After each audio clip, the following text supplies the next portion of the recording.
जय जगन्नाथ मु समस्त को स्वागत करुच्ची सोम ट्यूटोरियल यूट्यूब चैनल को पिलामाने आज आम आलोचना करवा plus two second year Odia optional आमर जो यूनिट 1 ने जो रही प्राचीन कविता तो आम 3 गोटी कविता संपर्क में आलोचना कर सारी परशुराम भेट सरह सुंदरी और धीरे राधा करधरी। तो आज आम आलोचना करवा उठ निशी पाहिला जार रचयिता होती कवि बनमाली दास। तो कविता आलोचना करने पूर्व प्रथमे आम कवि परिचय संपर्क में जानिबा। ओडिया गीति कविता जगत में बनमाली दास थिले जड़े सिद्धहस्त कवि, जड़े उच्चकोटीर संगीत रचयिता भाव में तांकर प्रसिद्धि थिला। गीति कविता कहले कौन ना कविता शैली रे ताहा रचना होइतिबो किंतु जे तार गान धर्मिता थिबो बा ताकु जड़े संगीत भली गान माने करि पारुथबो ताकु ताहले आमे कहिबा गीति कविता। तो ये जो बनमाली दास सी काव्य कविता रचना करथिले मध्य विशेष भाव में से प्रसिद्धि अर्जन करथिले संगीत रचयिता भाव में एवं से अनेक गुड़िए भजन जनाण मध्य से रचना करथिले। तांकर जन्मस्थान पुरी और से थिले जाति रे करण। तांकर कौलिक संज्ञा थिला पटनायक। वैष्णव दीक्षा ग्रहण परे तांकर गुरुदत्त नाम हैला कण ना वल्लभा नंद। मात्र परवर्ती काल रे से परिचित हेले बनमाली दास भाव में। कवि प्रथमे गृहस्थ थिबारु तांकर आद्य रचना गुड़िक थिला ग्राम्य रस भित्तिक और रसिकतारे परिपूर्ण। तो जो तांकर प्रारंभिक समय से जो कविता गुड़िक रचना करुथिले तांकर आद्य रचना गुड़िक आमे देखिया पाइबा ग्राम्य रस भित्तिक अर्थात पल्ली जीवन ग्राम्य जीवनर चित्र से तांकर रचना गुड़िक स्थान दौथिले। किंतु परवर्ती समय रे दारिद्र्यर कषाघात जर्जरित होई से नीलाचलनाथ जगन्नाथଙ୍କ आश्रित हेले। तांको जीवनर अधिकांश समय कटिथिला श्रीक्षेत्र रे एणु तांकर प्राय समस्त कविता भक्तिरस रे परिपूर्ण एवं वैष्णव चेतना संबलित। से कृष्ण और जगन्नाथଙ୍କୁ एक और अभिन्न बोली मन करुथिले। तो प्रारंभिक समय से ग्राम्य जीवन को लेकिन रचना करथिले सेतिरे रसिकता थिला किंतु परवर्ती समय जेतेबेले तांको जीवन रे दारिद्र्य दुख ये सब आसीची से कौन करिसंती जगन्नाथ कर आश्रय नैचंती एवं तार प्रभाव मध्य पड़िची तांकर कविता गुड़िक जा फल से जो परवर्ती समय से जो रचना करिसंती काव्य कविता गुड़िक से आम जगन्नाथ दासंकर जगन्नाथंकर कौन प्रभाव पड़िथिबार देखिया पाइबा। एवं से बनमाली दास कृष्ण एवं जगन्नाथ को एक अभिन्न अर्थात जगन्नाथ एवं कृष्ण होउचंती एक तांको मध्यरे कोनोसी पार्थक्य नाही बोली से मने करुथिले।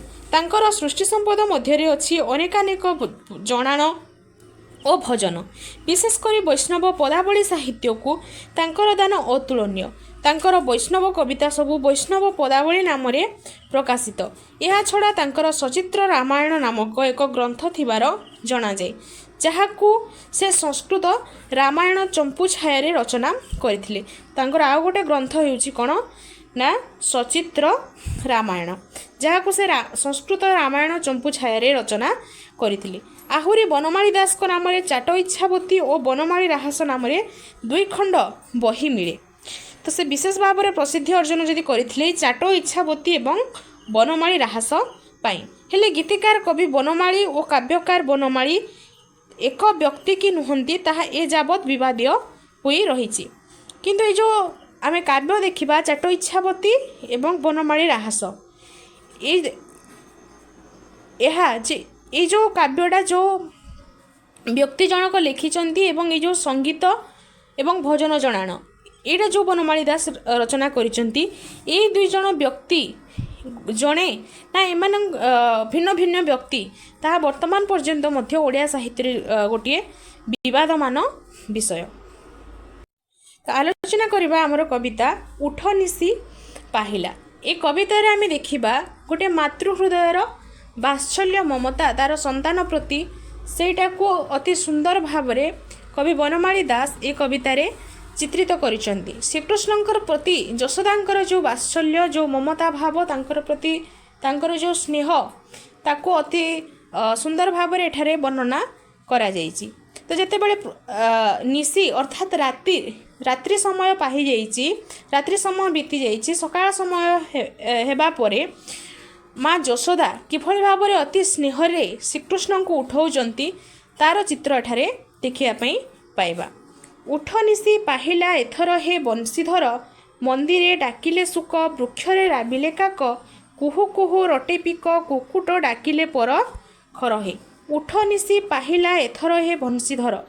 ଅର୍ଥାତ୍ ଶ୍ରୀକୃଷ୍ଣକୁ ଉଠାଉଛନ୍ତି ମାତା ଯଶୋଦା ଯେତେବେଳେ ପ୍ରଭାତ ସମୟ ହୋଇଯାଇଛି, ନିଶି ପାହିଲା ଅର୍ଥାତ୍ ରାତ୍ରି ସମୟ କ'ଣ ହୋଇଯାଇଛି ପାହିଯାଇଛି, ଏଥର ହେ ବଂଶୀଧର। ବଂଶୀଧର ଅର୍ଥାତ୍ ଶ୍ରୀକୃଷ୍ଣଙ୍କୁ ସମ୍ବୋଧନ କରି ମାତା କହୁଛନ୍ତି ଯେ ରାତ୍ରି ସମୟ ପାହିଯାଇଛି, ତୁମେ ଏଥର କ'ଣ କର ଉଠି ପଡ଼। ମନ୍ଦିରରେ ଡାକିଲେ ଶୁକ ବୃକ୍ଷରେ ରାବିଲେ କାକ। ମନ୍ଦିରରେ କ'ଣ କରୁଛନ୍ତି ଶୁକ ଅର୍ଥାତ୍ ଶୁଆ ଡାକ ଛାଡ଼ୁଛନ୍ତି। ବୃକ୍ଷରେ ରାବିଲେ କାକ ଗଛରେ କ'ଣ କରୁଛନ୍ତି ଗଛ ଡାଳରେ ବସିକି କାଉମାନେ ମଧ୍ୟ କ'ଣ କରୁଛନ୍ତି ରାବ ଦେଉଛନ୍ତି। କୁହୁ କୁହୁ ରଟେ ପିକ ପିକ ଅର୍ଥାତ୍ କୋଇଲି କୋଇଲି ମାନେ ମଧ୍ୟ ସକାଳ ସମୟରେ ଯେମିତି କୁହୁ କୁହୁ ଶବ୍ଦ କରନ୍ତି ସେଭଳି ସେମାନେ କୁହୁ କୁହୁ କଲେଣି। ଏବଂ କୁକୁଟ ଡାକିଲେ ପରଖର ହେ ପରଖର ଅର୍ଥାତ୍ ଅତି ପ୍ରବଳ ବେଗରେ ବା ପ୍ରଖର ବେଗରେ କୁକୁଟ ବା କୁକୁଡ଼ା ମାନେ ମଧ୍ୟ କ'ଣ କରୁଛନ୍ତି ସକାଳ ସମୟ ହେବା ଜାଣି ସେମାନେ ମଧ୍ୟ ଅତି ପ୍ରଖର ବେଗରେ ରଡ଼ି ଛାଡ଼ୁଛନ୍ତି। ଡାକେ ଯଶ ବନ୍ତି ଭାଳି ଉଠ ମୋର ବନମାଳି ଶ୍ରୀମୁଖ ଦେବୀ ପଖାଳି ଝରିରେ ରଖିଛି ବାସ ନିରହେ। ଡାକେ ଯଶ ବନ୍ତି ଭାଳି ଅର୍ଥାତ୍ ମା ଯଶୋଦା କ'ଣ କରୁଛନ୍ତି ନା ଡାକୁଛନ୍ତି ଉଠ ମୋର ବନମାଳି। ଅତି ସ୍ନେହରେ ସେ ଶ୍ରୀକୃଷ୍ଣଙ୍କୁ ବନମାଳି ବୋଲି ସମ୍ବୋଧନ କରି ଡାକୁଛନ୍ତି। ଶ୍ରୀମୁଖ ଦେବୀ ପଖାଳି ଝରିରେ ରଖିଛି ବାସ ନିରହେ। ଶ୍ରୀମୁଖକୁ ଅର୍ଥାତ୍ ମୁହଁକୁ ଦେବୀ ପଖାଳି ଅର୍ଥାତ୍ କ'ଣ ମୁଖ ପ୍ରକ୍ଷାଳନ କରିବା ବା ତାଙ୍କର ମୁହଁକୁ ଧୋଇଦେବି କେଉଁଥିରେ ନା ଝରିରେ ରଖିଛି ବାସ ନିରହେ। ଝରି ମାନେ ଗୋଟିଏ ପାତ୍ର ବିଶେଷ ଯେଉଁଠି ପାଣି ରଖାଯାଏ।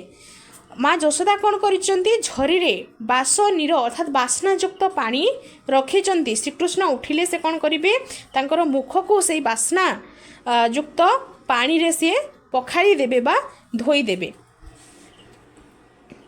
ଅମୃତ ପାଣି କଦଳୀ ଲବଣୀ ସଙ୍ଗତେ ଗୋଳି ଅଧାମ ଗୋଟିକା ପୁଳି ଖଣ୍ଡ ସଙ୍ଗେ ଭୁଞ୍ଜାଇବି ସରହେ। ଶ୍ରୀକୃଷ୍ଣଙ୍କର ଯାହା ସବୁ ପ୍ରିୟ ଖାଦ୍ୟ ରହିଛି ଅଧାମ ଗୋଟିକା ପୁଳି ଲବଣୀ ଏସବୁ ସେ ଅତି ଯତ୍ନର ସହିତ ସଜାଡ଼ିକି ରଖିଛନ୍ତି। ଶ୍ରୀକୃଷ୍ଣ ଉଠିଲେ ସେ କ'ଣ କରିବେ ସେଗୁଡ଼ିକୁ ଶ୍ରୀକୃଷ୍ଣଙ୍କୁ ଖୁଆଇବେ।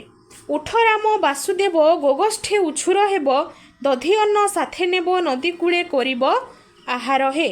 ଉଠ ରାମ ବାସୁଦେବ ମାତା ଯଶୋଦା ବଳରାମ ଏବଂ ଶ୍ରୀକୃଷ୍ଣ ଉଭୟଙ୍କୁ କ'ଣ କରୁଛନ୍ତି ମାନେ ଶଯ୍ୟାରୁ ଉଠାଉଛନ୍ତି। ଗୋଗଷ୍ଠେ ଉଛୁର ହେବ ଅର୍ଥାତ୍ ଶ୍ରୀକୃଷ୍ଣ ଏବଂ ବଳରାମ କ'ଣ କରିବେ ନା ଉଠିବା ପରେ ସେମାନେ ଗାଈ ଚରାଇବା ପାଇଁ ଯିବେ। ତ ଗାଈ ଚରାଇବାକୁ ଯିବା ପାଇଁ ଉଛୁର ବା ବିଳମ୍ବ ହେଉଛି। ଦଧି ଅନ୍ନ ସାଥେ ନେବ ନଦୀ କୂଳେ କରିବ ଆହାର ହେ। ଦଧି ଅର୍ଥାତ୍ ଦହି ଏବଂ ଅନ୍ନ ତୁମେମାନେ କ'ଣ କରିବ ସାଥିରେ ନେବ ଏବଂ ନଦୀ କୂଳରେ ବସି ଖାଇବ। ବାଛୁରୀ ଚରାଇ ଯାଇ କାଲି ପଥ ଶ୍ରମ ପାଇ ଅଳସୋଇ ଅଛସୋଇ ଅଶକତ ହୁଏ କି ଶରୀର ହେ।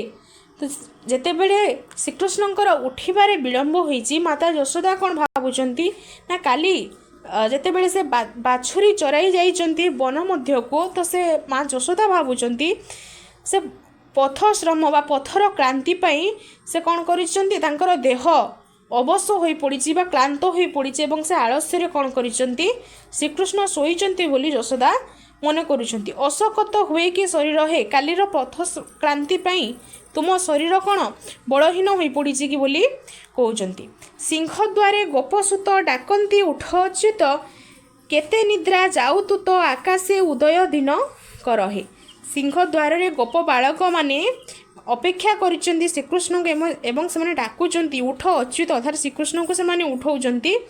ଆଉ କେତେବେଳ ପର୍ଯ୍ୟନ୍ତ ଶୋଇଛୁ ଆକାଶରେ କ'ଣ ହେଇଛି ଉଦୟ ଦିନକର ଦିନକର ଅର୍ଥାତ୍ ସୂର୍ଯ୍ୟ ଆକାଶରେ ସୂର୍ଯ୍ୟଙ୍କର ମଧ୍ୟ ଉଦୟ ହେଲାଣି ଏବଂ ପ୍ରଭାତ ସମୟ ଜାଣି ଏହି ପକ୍ଷୀମାନେ ମଧ୍ୟ ରାବ ଦେଉଛନ୍ତି। ପ୍ରକୃତି ମଧ୍ୟ ଚଳଚଞ୍ଚଳ ହୋଇ ଉଠିଲାଣି। ଉଠ ପ୍ରଭୁ ଚକ୍ରଧର ଯିବାକୁ ହେବ ଉଛର ବନକୁ ଗମନ କର ବନମାଳି ଚରଣେ କିଙ୍କର ହେ। କିଙ୍କର ଅର୍ଥାତ୍ ଦାସ। ଉଠ ପ୍ରଭୁ ଚକ୍ରଧର ଯିବାକୁ ହେବ ଉଛର। ଚକ୍ରଧର ଅର୍ଥାତ୍ ଯିଏ ଚକ୍ରକୁ ଧାରଣ କରିଥାନ୍ତି ଶ୍ରୀକୃଷ୍ଣ ତାଙ୍କୁ ଏଠାରେ ସମ୍ବୋଧନ କରାଯାଇଛି ଯେ ଶୀଘ୍ର ଉଠ କ'ଣ କରିବା ପାଇଁ ଗାଈ ଚରାଇବା ପାଇଁ ବା ବାଛୁରୀ ଚରାଇବା ପାଇଁ ଯିବା ପାଇଁ ବିଳମ୍ବ ହେଉଛି। ବନକୁ ଗମନ ଯିବାକୁ ହେବ ଉଛର ବନକୁ ଗମନ କର ବନମାଳି ଚରଣେ କିଙ୍କର ହେ। तो शीघ्र उठी पड़ तुम कौन कर दिनर कार्य आरंभ कर वन को गमन कर। ए कवितार आम जदि देखा तेरे कवि बनमाली दास जो यशोदा वात्सल्य ममता को अति सुंदर भाव में कवितार चित्रण करने चेष्टा करिसेंती। तो पिला माने मैं आशा करुच्ची आज आलोचना तुम मैंने बुझीपारि। तो जदि भिडियोटी भल लगी ताहले लाइक कमेंट और सांगसाथी मान सहित शेयर कर दियो। ता सहित सोम ट्यूटोरियल यूट्यूब चैनल को सब्सक्राइब कर दियो।